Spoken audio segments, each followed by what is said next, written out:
Second SLST 2025 9-10 level biological সায়েন্সে তোমরা যারা ডেমো ক্লাস এবং ইন্টারভিউয়ের জন্য প্রিপারেশান নিচ্ছ, তাদেরকে আমার সাজেশান যে তোমরা ডেমো ক্লাস হিসাবে যে টপিক চয়েস করবে সেটা কিন্তু স্ক্রিপ্ট তৈরি করে নেবে।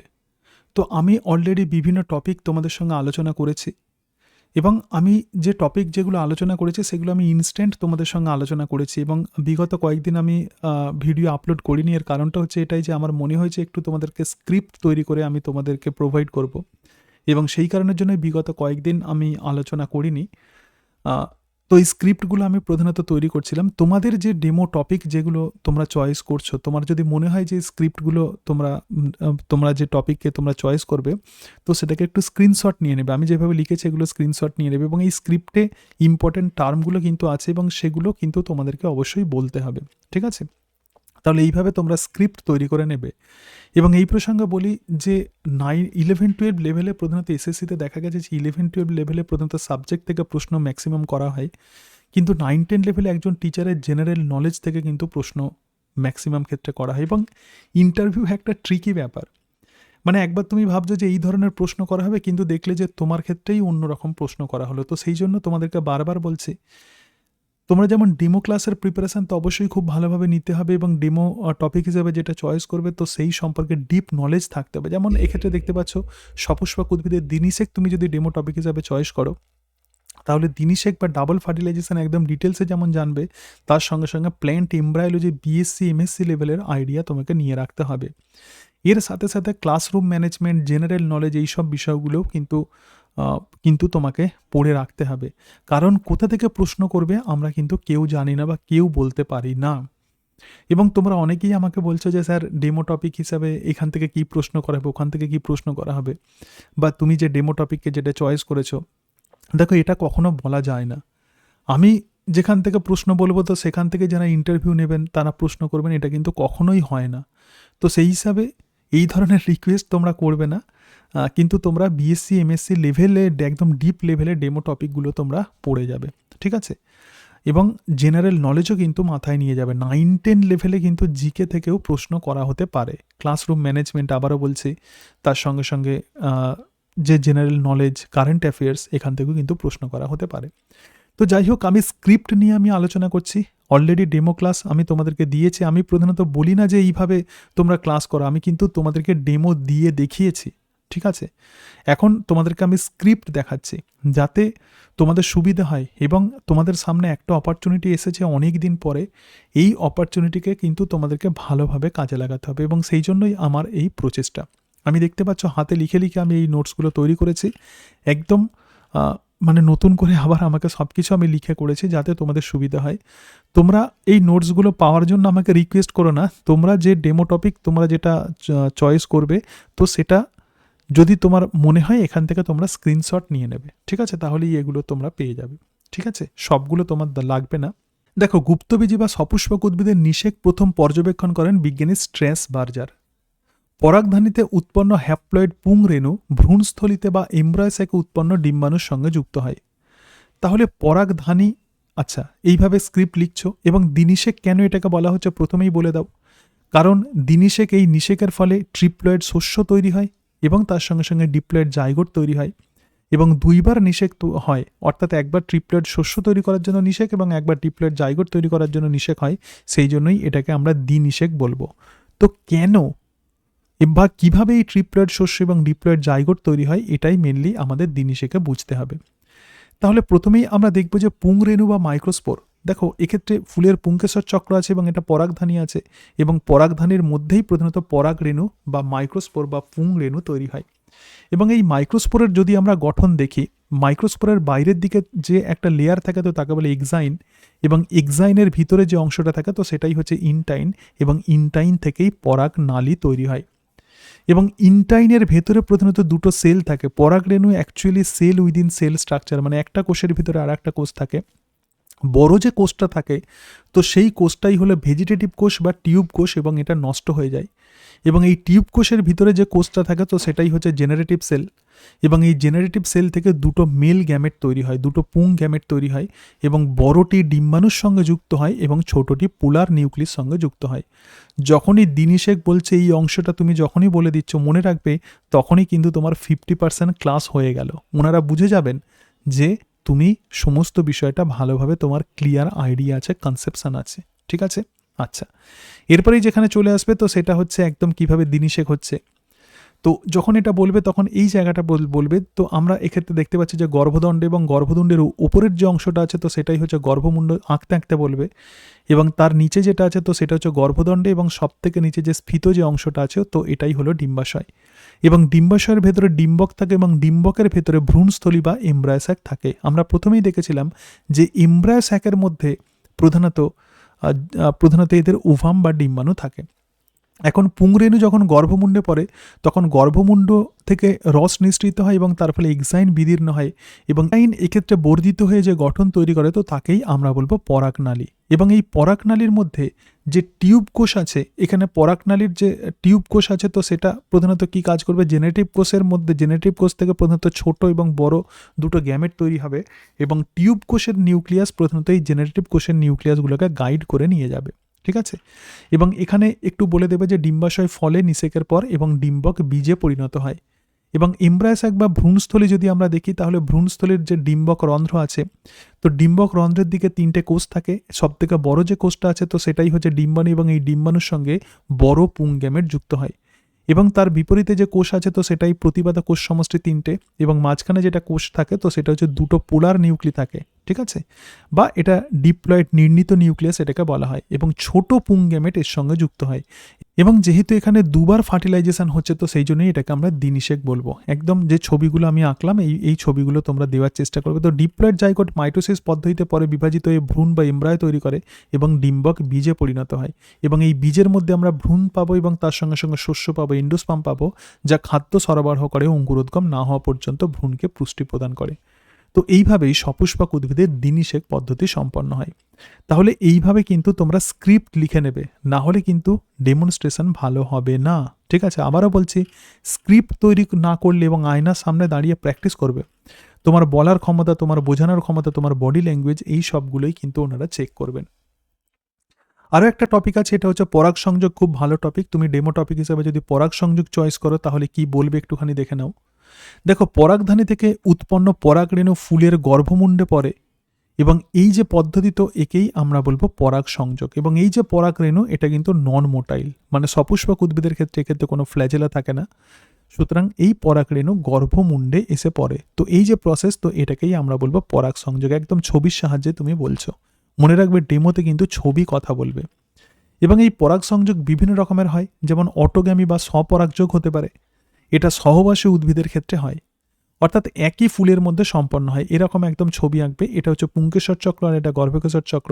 তাহলে একই ফুলের পুংকেশর চক্রের পুংরেণু সেই ফুলেরই গর্ভকেশর চক্রের গর্ভমুণ্ডে পড়ে, এবং এই যে ঘটনা তো এটাকেই আমরা বলবো স্বপরাগযোগ। তাহলে একই ফুলে সম্পন্ন হয়, মানে উভয় লিঙ্গ ফুলে সম্পন্ন হয়, যেমন সন্ধ্যা মালতী এবং দোপাটি। গিটেনোগ্যামি হচ্ছে একই উদ্ভিদের দুটি ফুলে সম্পন্ন হয়, মানে সহবাসী উদ্ভিদের ক্ষেত্রে ঘটে। তাহলে এটা একটা উদ্ভিদ আছে এবং সেই উদ্ভিদের দুটো ফুল আছে। ঠিক আছে? একদম এরকম ছবি আঁকতে হবে। তাহলে দুটো ফুলের মধ্যে সম্পন্ন হয়, উভয় লিঙ্গ বা এক লিঙ্গ ফুলে ঘটে। ঠিক আছে? এটা উভয় লিঙ্গ ফুলে হতে পারে বা এক লিঙ্গ ফুলে হতে পারে, এবং এক্সাম্পল হচ্ছে কুমড়ো এবং কলা। ঠিক আছে? এবং এই যে গিটেনোগ্যামি আছে এটা জেনেটিক্যালি স্বপরাগযোগ, কারণ একই গাছে হয়। তাহলে গিটেনোগ্যামি প্রকৃতপক্ষে স্বপরাগযোগ, কারণ একই গাছে হয়, কিন্তু কার্যগতভাবে এটা ইতর পরাগযোগ, কারণ এক্ষেত্রে বাহকের প্রয়োজন হয়। যেহেতু দুটো ফুল ইনভলভ হয় তাহলে এক্ষেত্রে অবভিয়াসলি বাহকের প্রয়োজন হবে। একদম এই শব্দগুলোই কিন্তু বলতে হবে। আমি তোমাদের বোঝাচ্ছি, কিন্তু কি বলতে হবে সেটা কিন্তু এইভাবে লিখে নেবে। ঠিক আছে? যেটা বলতে হবে সেটাই কিন্তু এখানে লেখা আছে। এরপরে পরাগ সংযোগ আছে ইতর পরাগযোগ। তাহলে একই প্রজাতিভুক্ত ভিন্ন গাছে যখন বাহকের সাহায্যে হয়, এক্ষেত্রে দেখতে পাচ্ছ দুটো ভিন্ন গাছ আছে, তাহলে একই প্রজাতিভুক্ত ভিন্ন গাছের মধ্যে হয়। তাহলে এক্ষেত্রে দেখো, এই ফুলের পরাগরেণু অন্য গাছের অন্য ফুলের গর্ভমুণ্ডে গিয়ে পড়ছে। ঠিক আছে? তাহলে এটা একলিঙ্গ উদ্ভিদ যেমন তাল পেঁপেতে হয়, এবং উভয় লিঙ্গ উদ্ভিদ যেমন আম জবাতে সম্পন্ন হয়। এবং এর সাথে সাথে পরাগ সংযোগে বলে দেবে যে স্বপরাগযোগে কোনো বাহক লাগে না, সেই জন্য রেণুর অপচয় হয় না, কিন্তু বিশুদ্ধতা বজায় থাকে। আর ইতর পরাগযোগ কিন্তু বৈচিত্র্য দেখা যায় এবং উদ্ভিদ অনেক রোগ প্রতিরোধ ক্ষম হয়। তাহলে স্বপরাগযোগ আর ইতর পরাগযোগের সুবিধা আর অসুবিধাগুলোও একটু বলে দিতে হবে। তো এটা পরাগ সংযোগ। অনেকে তোমরা ভাবছো যে পরাগ সংযোগ হয়তো খুব ভালো টপিক হবে না, কিন্তু যখন তুমি এরকম সিম্পল ডায়াগ্রামের সাহায্যে বিষয়টা তুমি রিপ্রেজেন্ট করবে, তখন নিশ্চয়ই যারা ইন্টারভিউ নেবেন তাদের ভালো লাগবে, এবং এই এক্সাম্পলগুলো কিন্তু অবশ্যই মাথায় রাখবে। ঠিক আছে, তাহলে পরাগ সংযোগ তোমরা ডেমো হিসাবে নিতে পারো। এরপরে যেটা আমরা দেখব তো সেটা হচ্ছে থ্যালাসেমিয়া। তো থ্যালাসেমিয়াও কিন্তু একটা খুব ভালো টপিক, জেনেটিক্সের টপিক। এটা ডেমো টপিক হিসাবে তোমরা চয়েস করতে পারো। থ্যালাসেমিয়া যদি ডেমো টপিক হিসাবে চয়েস করো, কিভাবে কি বলবে সেটা একটু দেখে নাও, স্ক্রিপ্ট একটু দেখে নাও। থ্যালাসেমিয়া হলো এক প্রকার অটোজোমাল প্রচ্ছন্ন জিন ঘটিত রোগ। আরবিসিতে বর্তমানে হিমোগ্লোবিনের গ্লোবিন প্রোটিন অংশের উৎপাদন বা গঠনে যদি সমস্যা দেখা দেয়, তখনই থ্যালাসেমিয়া রোগ হয়। তখনই এখানে হিমোগ্লোবিনটা একটু এঁকে নেবে। হিমোগ্লোবিন এখানে গ্লোবিন চেন থাকে, ঠিক আছে? তাহলে এখানে গ্লোবিন প্রোটিন চেন আছে এবং তার ভেতরে হিম থাকে। তাহলে এই প্রোটিন চেনে যদি কোনো সমস্যা হয়, তো তখনই তাকে আমরা থ্যালাসেমিয়া বলবো। প্রথমেই আগে সিমটমস বলে নেবে। তীব্র অথবা মৃদু রক্তাল্পতা বা অ্যানিমিয়া। আরবিসি ছোট হয় ও সহজেই বিদীর্ণ হয়, তার মানে হিমোলাইটিক অ্যানিমিয়া। বারবার রক্ত প্রদানের দেহে লোহার সঞ্চয় হয়, তার ফলে স্প্লিন এবং লিভারের আকৃতি বেড়ে যায়। হার্ট ফেলিওর হওয়ার সম্ভাবনা থাকে, ক্লান্তি, অবসাদ এবং কালচে মূত্র তৈরি হয়। তাহলে প্রথমেই সিমটমস বলে দিচ্ছ। কেন সিমটমস বলে দিচ্ছ? কারণ যখনই কোনো একটা পার্টিকুলার রোগের সিমটমস স্টুডেন্টসরা যখন জানবে, তখন তাদের সেই রোগটা কেন হচ্ছে সেটা সম্পর্কে জানতে তাদের ইন্টারেস্টেড হবে তারা। সেই জন্য প্রথমে যে কোনো রোগ পড়াতে গেলে আগে সিমটমসটা তোমাকে বলে দিতে হবে, ঠিক আছে? এবং যদি আমরা অ্যাডাল্টের ক্ষেত্রে হিমোগ্লোবিন দেখি, দুটো আলফা চেন, দুটো বিটা চেন থাকে, আর ফিটাল হিমোগ্লোবিন দুটো আলফা আর দুটো গামা চেন থাকে, ঠিক আছে? এটা হয়ে গেল। তো এই যে থ্যালাসেমিয়া আছে, থ্যালাসেমিয়া প্রধানত দুই রকমের হয়, আলফা থ্যালাসেমিয়া এবং বিটা থ্যালাসেমিয়া। এবার জেনেটিক্সে যাচ্ছ, তো মানুষের 16 নম্বর ক্রোমোজোমের দীর্ঘ কিউ বাহুতে, তাহলে এক্ষেত্রে যে ক্রোমোজোম যেটা আঁকছো এটা একটা ক্রোমাটিড বাহু, একটা ছোট আর একটা বড় করে আঁকবে, ঠিক আছে? তাহলে বড় কিউ বাহুতে দুটো আলফা জিন থাকে। কটা আলফা জিন? এক্ষেত্রে দুটো আলফা জিন। যেহেতু সমসংস্থ ক্রোমোজোম, তো সেই জন্য একটা ব্যক্তিতে 4টি জিন থাকে। তাহলে HbA1 এবং HbA2, তাহলে দুটো করে আলফা জিন থাকে। যদি একটা জিনের যদি মিউটেশন হয়, যদি কোনো একটি জিনের যদি মিউটেশন হয়, তাহলে কোনো রকম সিমটমস হয় না, তার মানে একে আমরা বলবো সাইলেন্ট ক্যারিয়ার। আর দুটো জিনের যদি মিউটেশন হয়, এক্ষেত্রে দুটো জিন যদি কোনোভাবে মিউটেটেড হয়ে যায়, তখন তাকে আমরা বলবো থ্যালাসেমিয়া মাইনর, ঠিক আছে? আচ্ছা, এবং এক্ষেত্রে মৃদু রক্তাল্পতা বা কোনো রকম সিমটমস দেখা যায় না। আর 3টে জিনের যদি মিউটেশন হয়, দেখো একটা, দুটো এবং তিনটে জনের যদি মিউটেশন হয়, তখন তাকে বলে থ্যালাসেমিয়া মেজর। এক্ষেত্রে তীব্র অ্যানিমিয়া হয় এবং এই রোগটাকে আমরা বলবো HbH রোগ, ঠিক আছে? এবং অ্যাডাল্টের ক্ষেত্রে তীব্র অ্যানিমিয়া HbH রোগ, এটা অ্যাডাল্টের ক্ষেত্রে এটাকে বলা হয় HbH রোগ, এবং শিশুদের ক্ষেত্রে এই রোগটাকে বলা হয় বার্ডস হিমোগ্লোবিন, ঠিক আছে? আচ্ছা, যদি 4টে জিনেরে যদি মিউটেশন ঘটে, 1 2 3 4, 4টে জিনেরে যদি মিউটেশন ঘটে, তাহলে সন্তান মাতৃগর্ভেই মারা যায়। তো একে আমরা বলবো হাইড্রোপস ফিটালিস। তো এটাই হচ্ছে আলফা থ্যালাসেমিয়া। এরপরে চলে এসো বিটা থ্যালাসেমিয়া। দেখো 11 নম্বর ক্রোমোজোমের ছোট বাহু বা শর্ট আর্মে প্রধানত একটা জিন থাকে এবং সেই জিনটাকে আমরা বলবো HbB জিন। তাহলে বি জিন এটা হচ্ছে নর্মাল জিন, তাহলে বি জিন এটা কিন্তু নর্মাল জিন, এবং বি জিনের যদি মিউটেশন হয় তাহলে বি প্লাস হয়। যদি বি প্লাস জিন থাকে তাহলে হিমোগ্লোবিনের পরিমাণ কমে যায়, আর যদি বিটা জিরো যদি হয় তাহলে কোনো হিমোগ্লোবিন তৈরি হয় না, ঠিক আছে? এবার দেখো, তাহলে বিটা থ্যালাসেমিয়া মাইনর কাকে বলবো আমরা? দেখো এক্ষেত্রে নর্মাল জিন আছে বিটা, নর্মাল জিন আছে বিটা, তাহলে এক্ষেত্রে বিটা প্লাস এবং বিটা জিরো যদি থাকে, তাহলে কি হবে? একটা জিন ত্রুটিপূর্ণ হচ্ছে, তাহলে তাকে আমরা বলবো থ্যালাসেমিয়া মাইনর।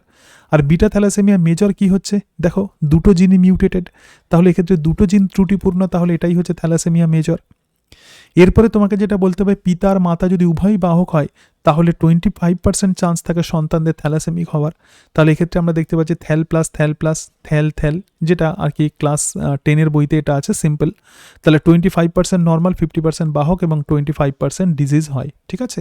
তাহলে এবং আমেরিকান চাইল্ড স্পেশালিস্ট টমাস কুলি প্রথম বিটা থ্যালাসেমিয়া মাইনর আবিষ্কার করেন, তো সেই জন্য এটাকে আমরা বলবো কুলিজ অ্যানিমিয়া।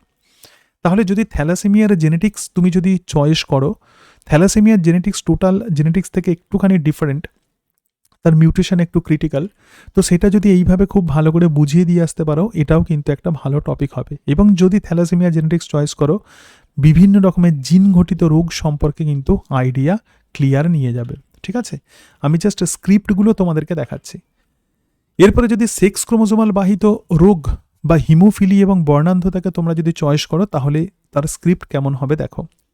প্রথমেই যেটা বলবে, এক্স ক্রোমোজোম বাহিত প্রধানত দুটি রোগ আছে, একটা হিমোফিলি এবং আরেকটা বর্ণান্ধতা। তো হিমোফিলিয়া রোগে কাটা স্থান থেকে রক্তপাত বন্ধ হয় না, এবং হিমোফিলিয়া যারা রোগী তারা 20 বছরের মধ্যে মারা যায়, এবং পুরুষরা বেশি আক্রান্ত হয় ও মহিলারা প্রধানত বাহক হয়, এবং 10 কোটি স্ত্রীর মধ্যে একজন প্রধানত হিমোফিলিক হয়। তো হিমোফিলিয়া প্রধানত দুই ধরনের হয়, হিমোফিলিয়া এ যেটাকে আমরা বলবো ক্লাসিক্যাল হিমোফিলিয়া, এবং এটা ফ্যাক্টর 8 বা অ্যান্টি হিমোফিলিক ফ্যাক্টরের অভাবে এই রোগ হয়, এবং 80% মানুষ কিন্তু এই হিমোফিলিয়া এতে আক্রান্ত হয়। তোমার স্ক্রিপ্টে কিন্তু এগুলো থাকবে। এরপরে হিমোফিলিয়া বি যেটাকে বলা হচ্ছে রয়্যাল বা ক্রিস্টমাস ডিজিজ। মহারানী ভিক্টোরিয়া এই হিমোফিলিয়া বি এর বাহক ছিলেন, সেই জন্য এটাকে বলে রয়্যাল হিমোফিলিয়া, এবং এটা হয় ফ্যাক্টর 9 অনুপস্থিতিতে, যেটাকে আমরা বলবো ক্রিস্টমাস ফ্যাক্টর, এবং 20% মানুষ এক্ষেত্রে আক্রান্ত হয়। ফ্যাক্টর 8 বা ফ্যাক্টর 9 অভাবে কাটা স্থান থেকে অবিরাম রক্তপাত হয় এবং তার ফলে মৃত্যু হতে পারে। অস্থি সন্ধিতে রক্তক্ষরণ হয় এবং তার ফলে জয়েন্ট ফুলা ও শক্ত হয়। মস্তিষ্কে রক্তক্ষরণ হয়, মলমূত্র এবং নাকে রক্তক্ষরণ হয়। এগুলো হচ্ছে হিমোফিলিয়ার লক্ষণ। এরপর দেখো বর্ণান্ধতা, এটাও একটা এক্স ক্রোমোসোম বাহিত প্রচ্ছন্ন জিন ঘটিত রোগ। তোমাকে যদি সময় প্রচুর কম দেওয়া হয়, তাহলে তুমি আইদার হিমোফিলিয়া অথবা বর্ণান্ধতা নিতে পারো। আমি দুটোই এক্ষেত্রে লিখে দিয়েছি। এক্স ক্রোমোসোম বাহিত প্রচ্ছন্ন জিন ঘটিত রোগ এবং লাল বর্ণান্ধতাকে আমরা বলবো প্রোটানোপিয়া। লাল রঙকে কালো বা গাঢ় বাদামি দেখে, এছাড়া কমলা ও হলুদ রং চিনতে পারে না, কারণ এদের লাল রং থাকে। ঠিক আছে, সবুজ বর্ণান্ধতা বা ডিউটারোনোপ কাকে বলবো, এক্ষেত্রে সবুজ রং চিনতে পারে না, কারণ কি, চোখের রেটিনাতে কোন কোষ প্রধানত রং চিনতে ও পার্থক্য করতে সাহায্য করে। ফোটপসিন পিগমেন্ট প্রধানত রং চিনতে সাহায্য করে, এবং ফোটপসিন এ প্রধানত দুই ধরনের পিগমেন্ট থাকে, একটা এরিথ্রোলেব এবং আর একটা হচ্ছে ক্লোরোলেব। তো এরিথ্রোলেব প্রধানত লাল রং চিনতে সাহায্য করে, আর ক্লোরোলেব সবুজ রং প্রধানত চিনতে সাহায্য করে। তাহলে এটা এক্স ক্রোমোসোমের দীর্ঘ বাহু বা কিউ বাহুতে দুটি লোকাসে প্রধানত এই জিনগুলো থাকে। তাহলে এই জিনগুলো প্রধানত যদি এগুলো প্রধানত নর্মাল ফোটপসিন তৈরি করে, কিন্তু যদি মিউটেশন হয় তাহলে ডিফেক্টিভ ফোটপসিন বা এরিথ্রোলেব বা ক্লোরোলেব তৈরি হয়, এবং তার ফলেই মানুষ এই রোগে আক্রান্ত হয়। তাহলে হিমোফিলিয়া যদি স্বাভাবিক জিন যদি আমরা দেখি জেনোটাইপ, দেখো ক্যাপিটাল এইচ, আরও যদি মিউটেটেড জিন হয় তাহলে সেটা স্মল এইচ। তারপরে এটা লিখতে হবে, দেখো ফিমেলদের ক্ষেত্রে এক্ষেত্রে এক্সএইচ মানে স্বাভাবিক, এটা বাহক, তাহলে এক্ষেত্রে বাহক। যখন তুমি মিউটেটেড জিনগুলো লিখছে, এইভাবে একটু রাইট চিহ্ন দিয়ে দেবে, কারণ বিখ্যাত যে জেনেটিক্সের বই আছে সেখানে রাইট চিহ্ন দেওয়া আছে, তাহলে ওনারা বুঝতে পারবেন যে তুমি এই বইগুলো পড়ো। ঠিক আছে, তাহলে এক্সএইচ আর এক্স স্মল এইচ মানে স্বাভাবিক বাহক, আর এক্স স্মল এইচ আছে মানে এরা হচ্ছে হিমোফিলিক। তার মানে ফিমেলরা হোমোজাইগাস অবস্থাতে কেবলমাত্র আক্রান্ত হয়, এবং পুরুষরা হেমিজাইগাস অবস্থাতে আক্রান্ত হয়। এক্ষেত্রে এক্সএইচ আর এটা হচ্ছে এক্স স্মল এইচ, মানে একটা মাত্র জিন যদি ডিফেক্টিভ হয় তাহলে পুরুষরা আক্রান্ত হয়, কিন্তু স্ত্রীরা দুটো ডিফেক্টিভ জিন হলে তবেই আক্রান্ত হয়। সেই জন্য কোনো পপুলেশনে পুরুষরাই বেশি ভোগে। এবং এক্ষেত্রে ক্রিস ক্রস উত্তরাধিকার দেখা যায়, মানে পিতা থেকে প্রথমে কন্যা এবং মাতা থেকে পুত্রের মধ্যে এই রোগগুলো সঞ্চারিত হয়। এবং নীল বর্ণান্ধতার জন্য দায়ী জিন 7 নম্বর অটোজোমে থাকে, তাকে আমরা বলবো ট্রাইটানোপ। এরপরেই এখানে একটা জেনেটিক্স একটা ক্রস দেখিয়ে দেবে, দেখো বাহক মাতা, এক্ষেত্রে বাহক মাতা ডিফেক্টিভ জিন এবং স্বাভাবিক পিতা আছে, তাহলে সেক্ষেত্রে ক্রস এক্ষেত্রে দেখিয়ে দেবে। ঠিক আছে, তাহলে এক্ষেত্রে আমরা দেখতে পাচ্ছি যে মেল যেটা আছে, পুরুষ যেটা আছে, এ কিন্তু ডিজিজড হচ্ছে। তাহলে কন্যা 50% স্বাভাবিক এবং 50% বাহক, আর পুত্র 50% স্বাভাবিক এবং 50% ডিজিজড। যেখানে কন্যারা বাহক কিন্তু পুত্ররা সেখানে ডিজিজড হয়ে যাচ্ছে। তাহলে মোট সন্তান 50% স্বাভাবিক, 25% বাহক আর 25% ডিজিজড। ঠিক আছে, ডারউইনবাদ, যে কোনো বায়োলজিক্যাল সায়েন্স টিচার বা বায়োলজি ব্যাকগ্রাউন্ডের মানুষ প্রধানত এই ডারউইনবাদকে একটা এক্সট্রা প্রেফারেন্স দেন।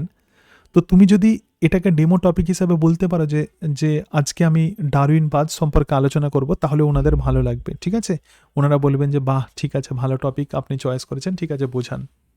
তখন তোমার স্ক্রিপ্ট কেমন হবে, আমি অলরেডি কিভাবে ডেমো দিতে হবে সেটা তোমাদের সঙ্গে আলোচনা করেছি। আবার বলছি, শুধুমাত্র তোমাদেরকে আমি এইভাবে বলিনি যে এইটা ডেমো দাও, এই অংশগুলো বলতে হবে, আমি নিজে ডেমো দিয়ে তোমাদেরকে দেখিয়েছি।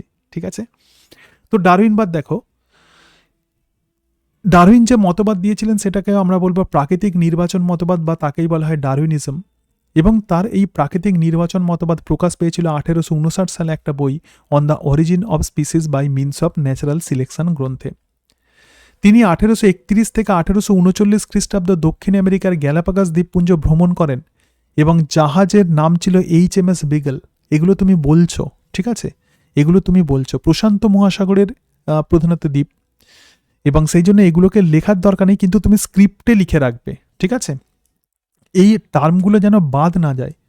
তার মতবাদ প্রধানত পর্যবেক্ষণলব্ধ তথ্য ও তা থেকে গৃহীত সিদ্ধান্তের উপর প্রতিষ্ঠিত। এরপরে তুমি একটু অন্যরকমভাবে রিপ্রেজেন্ট করো। দেখো, ডারউইন প্রধানত 5টা পর্যবেক্ষণ করেছিলেন এবং সেখান থেকে 3টে সিদ্ধান্তে উপনীত হন। তিনি ব্যাখ্যা করছেন যে কিভাবে প্রজাতির উৎপত্তি হয়। দেখো, এই যে পর্যবেক্ষণ, 3টে পর্যবেক্ষণ, ইকোলজিক্যাল পর্যবেক্ষণ, দেখো ইকোলজিক্যাল পর্যবেক্ষণ এবং তার সঙ্গে সঙ্গে বংশগত পর্যবেক্ষণ। এবং প্রথম যে পর্যবেক্ষণ ইকোলজিক্যাল পর্যবেক্ষণে তিনি দেখছেন যে, আচ্ছা, তিনি কি দেখেছিলেন, তিনি 5টা পর্যবেক্ষণ, কতগুলো পর্যবেক্ষণ, 5টা পর্যবেক্ষণ এবং 3টে সিদ্ধান্ত। তো 5টা পর্যবেক্ষণের মধ্যে 3টে পর্যবেক্ষণ ইকোলজিক্যাল। তিনি বলছেন যে পৃথিবীতে খাদ্য ও বাসস্থান সীমিত, অথচ পর্যবেক্ষণ নাম্বার 2 হচ্ছে জীবের সংখ্যা জ্যামিতিক ও গাণিতিক হারে বৃদ্ধি পায়, অথচ পপুলেশনে স্থিরতা থাকে, ঠিক আছে। এবং তার ফলে এখান থেকে একটা সিদ্ধান্তে এলেন, কনক্লুশন, প্রতিটা জীব জীবন সংগ্রাম করে। তাহলে 3টে পর্যবেক্ষণ আমরা দেখে নিলাম। এই যে জীবেরা জীবন সংগ্রাম করছে এবং জীবন সংগ্রামের ফলে প্রতিটা জীবের মধ্যে তিনি পর্যবেক্ষণ করছেন যে ভেদ তৈরি হয় এবং এই ভেদগুলো অনুকূল অথবা প্রতিকূল হতে পারে, এবং পর্যবেক্ষণ অনুকূল ভেদগুলোর বংশ অনুসরণ ঘটে, এবং এখান থেকে এই অনুকূল ভেদ যেগুলো সেগুলোই প্রধানত যোগ্য হয়। তাহলে জীবন সংগ্রাম, তাহলে আরও একটা পর্যবেক্ষণ এক্ষেত্রে হচ্ছে 2 নম্বর পর্যবেক্ষণ, জীবন সংগ্রাম এবং যোগ্যতম জয়ের মধ্য দিয়ে তিনি প্রধান সিদ্ধান্তে যেটা উপনীত হলেন সেটা হচ্ছে প্রাকৃতিক নির্বাচন, এবং সেখান থেকে নতুন প্রজাতির জন্ম হয়। তাহলে আমরা যদি ছবির সাহায্যে টোটাল বিষয়টাকে দেখি, এখানে দেখো, এটা পৃথিবী আছে, পৃথিবীতে খাদ্য এবং বাসস্থান সীমিত, এবং এই জায়গাতেই তুমি 3টে পর্যবেক্ষণ ছবি এঁকে বলে দিতে পারবে। 1 নম্বর পর্যবেক্ষণ, পৃথিবীতে খাদ্য বাসস্থান সীমিত। 2 নম্বর, পৃথিবীতে জীবের সংখ্যা বৃদ্ধি পাচ্ছে গুণোত্তর প্রগতিতে, কিন্তু পপুলেশনে একটা স্থিত অবস্থা বজায় থাকছে। তাহলে এখান থেকে একটা সিদ্ধান্ত এলেন যে প্রতিটা জীব জীবন সংগ্রাম করে, তো এই জীবন সংগ্রাম ত্রিবিধ হয়, ঠিক আছে। এবং এই ত্রিবিধ সংগ্রামের ফলে প্রতিটা জীবের মধ্যে ভেদ তৈরি হয়, ভেদ বা প্রকরণ তৈরি হয়, এবং অনুকূল ভেদগুলো প্রধানত জীবন সংগ্রামে জয়লাভ করে। এখানে দেখো ডিফারেন্ট টাইপের ভেদ আছে, তুমি এইভাবে বোর্ডেতে এইভাবে ছবি এঁকে এঁকে বলতে পারবে, ঠিক আছে। ওখানে তো কালার আর ব্যবহার করা যাবে না, এইভাবে বলতে পারবে। তারপরে দেখো এখানে যেটা দেখছি যে অনুকূল ভেদ মানে স্টার চিহ্ন দেওয়া যে ভেদগুলো আছে সেগুলো জীবন সংগ্রামে জয়লাভ করে, এবং এই যে যোগ্যতমের জয়, তো এই শব্দটা কিন্তু ডারউইন ব্যবহার করেননি, এটা ব্যবহার করেছিলেন হারবার্ট স্পেন্সার। এরপরে এই অনুকূল ভেদগুলো প্রাকৃতিক নির্বাচন দ্বারা নির্বাচিত হয় এবং বংশানুক্রমে অভিযোজিত, এবং অনুকূল ভেদগুলো সফলভাবে অভিযোজিত হয়, পরিবর্তিত পরিবেশে তাদের অভিযোজন ঘটে, এবং প্রাকৃতিক নির্বাচন দ্বারা কার্যকরী ভেরিয়েশনগুলো বংশ পরম্পরায় সঞ্চালিত হয়ে নতুন প্রজাতির সৃষ্টি করে, ঠিক আছে। তাহলে এটা হচ্ছে ডারউইনের মতবাদের স্ক্রিপ্ট। তো খুব সুন্দরভাবে তুমি এটা ব্যাখ্যা করতে পারবে, বলতে পারবে। এক্ষেত্রে এই যে একদম এটা নতুন জিনিস যে 5টি পর্যবেক্ষণ এবং 3টি সিদ্ধান্ত, যখন ক্লাস 10-এর বোর্ডের যে বইগুলো আছে সেখানে একদম টানা লেখা আছে, তো স্টুডেন্টসরা প্রধানত তাদের বুঝতে অসুবিধা হয়। তো তুমি যদি সেটা, যারা ইন্টারভিউ নিচ্ছেন তারাও জানেন, তো তুমি যদি এইভাবে বুঝিয়ে দিয়ে আসতে পারো তাহলে কিন্তু তোমার ডেমনস্ট্রেশন ভালো হতে বাধ্য।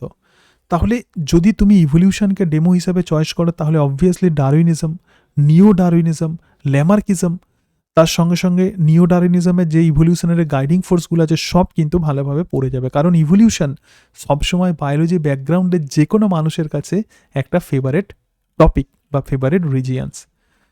এরপরে আমরা চলে আসবো নাইট্রোজেন চক্র। তোমরা অনেকেই বলছিলে যে স্যার নাইট্রোজেন চক্র ডেমো হিসাবে কিভাবে দেওয়া যায়। দেখো, নাইট্রোজেন চক্র একটা ক্রিটিক্যাল টপিক, কিন্তু খুব কম সময়ের মধ্যে কিভাবে তুমি ডেমো দেবে এবং তার স্ক্রিপ্ট আমি তৈরি করেছি, একটু দেখে নাও।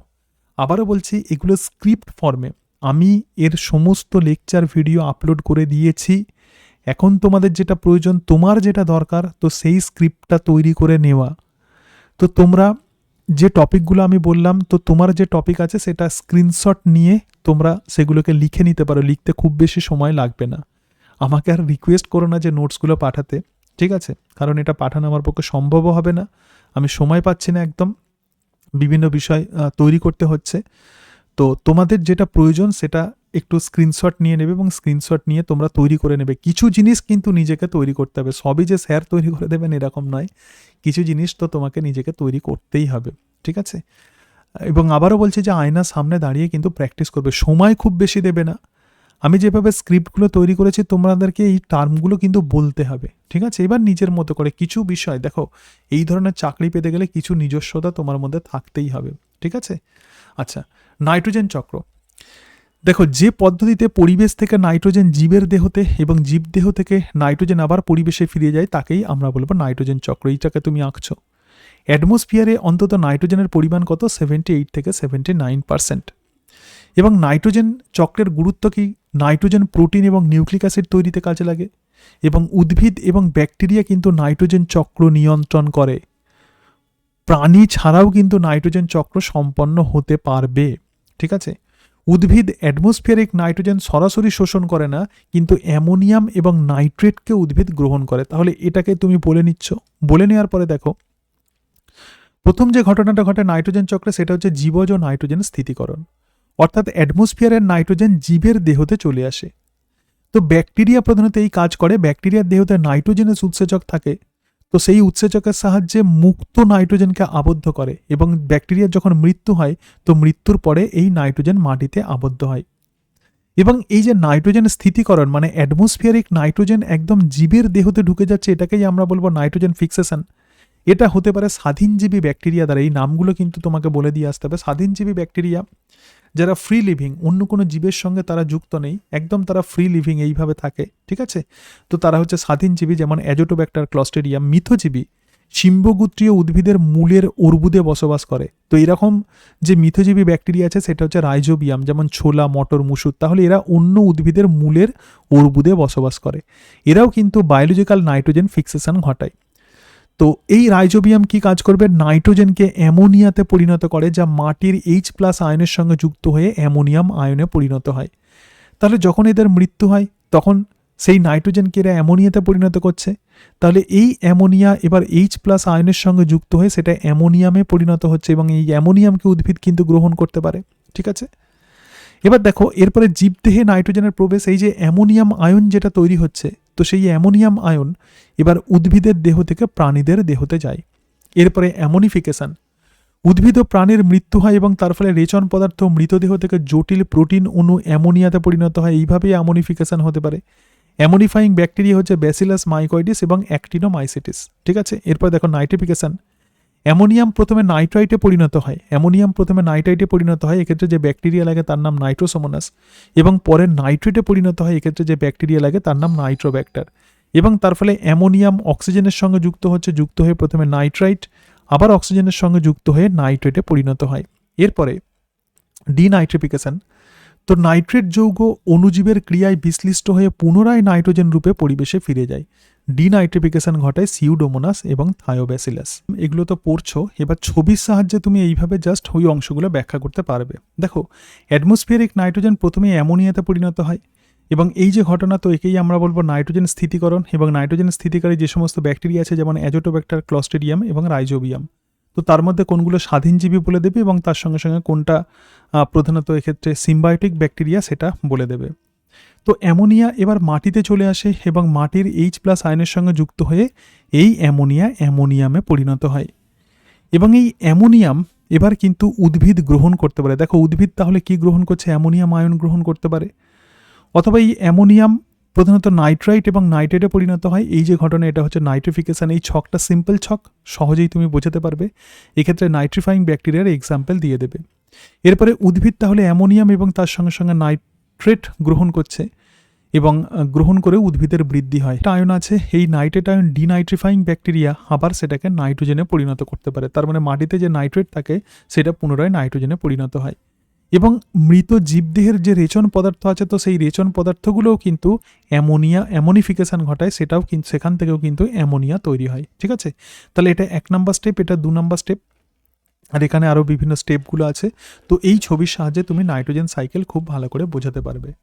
সুতরাং আমার মনে হয়েছে যে ক্লাস 10-এ প্রধানত ডেমো দেওয়ার মতো উপযুক্ত টপিক তোমাদের এইগুলোই আছে। তো এইভাবে তোমরা কিন্তু স্ক্রিপ্ট তৈরি করে রাখবে। স্ক্রিপ্ট অত্যন্ত গুরুত্বপূর্ণ, না হলে কিন্তু ডেমো ক্লাস ভালো হবে না। এবং ডেমো টপিক হিসাবে যেটা চয়েস করবে অবশ্যই কিন্তু সেই সম্পর্কে ডিপ নলেজ নিয়ে রাখবে। এবং মনে রাখবে যে পিজি লেভেলে যদিও সাবজেক্ট থেকে প্রধানত প্রশ্ন করা হয়, কিন্তু 9-10 লেভেলে অনেক সময় জেনারেল নলেজ, একটা টিচারের যে বেসিক যে আইডিয়া, তো সেখান থেকে প্রধানত প্রশ্ন করা হতে পারে। সুতরাং তুমি যদি ভেবে ফেলো যে শুধু তোমাকে সাবজেক্ট থেকে প্রশ্ন করা হবে, সেটা কিন্তু ভুল। তোমার ক্ষেত্রে অন্য রকমও হতে পারে। সেই জন্য টিচারের যে একজন টিচার হতে গেলে যে সমস্ত স্বাভাবিক যে জ্ঞান, তো সেগুলো তোমাকে নিয়ে যেতেই হবে। তো সেই সম্পর্কে আমি অলরেডি আলোচনা করেছি। তো আরও বিভিন্ন বিষয়ে আমি তোমাদের সঙ্গে আলোচনা করব। তো এখন আমার যেটা মনে হয়েছে যে ডেমো যেহেতু অত্যন্ত গুরুত্বপূর্ণ হতে চলেছে, এবং এই ইন্টারভিউয়ের হার্ট বলতে পারো ডেমো থেকেই প্রধানত ওনারা বিভিন্ন প্রশ্ন করতে পারেন, এবং সেখান থেকে বিভিন্ন দিকে ওনারা যেতে পারেন। তো সেই হিসাবে ডেমো টপিক এর আগে কখনো এসএসসিতে ডেমো প্রধানত হয়নি, ক্লাস ডেমনস্ট্রেশন কখনো হয়নি। তো ডেমো টপিক হিসাবে তোমরা যেটা চয়েস করবে সেই সম্পর্কে ডিপ নলেজ নিয়ে যাবে। এর পরের দিন আমি আলোচনা করব ক্লাস 9-এ ডেমো দেওয়ার মতো উপযুক্ত যে টপিক, অলরেডি সেগুলো আলোচনা করেছি ডেমনস্ট্রেশন দিয়ে। তো তার স্ক্রিপ্ট কেমন হবে এর পরের ভিডিওতে আলোচনা করব। আজকে তাহলে এই পর্যন্তই। সকলে ভালো থেকো। So thank you and that's it.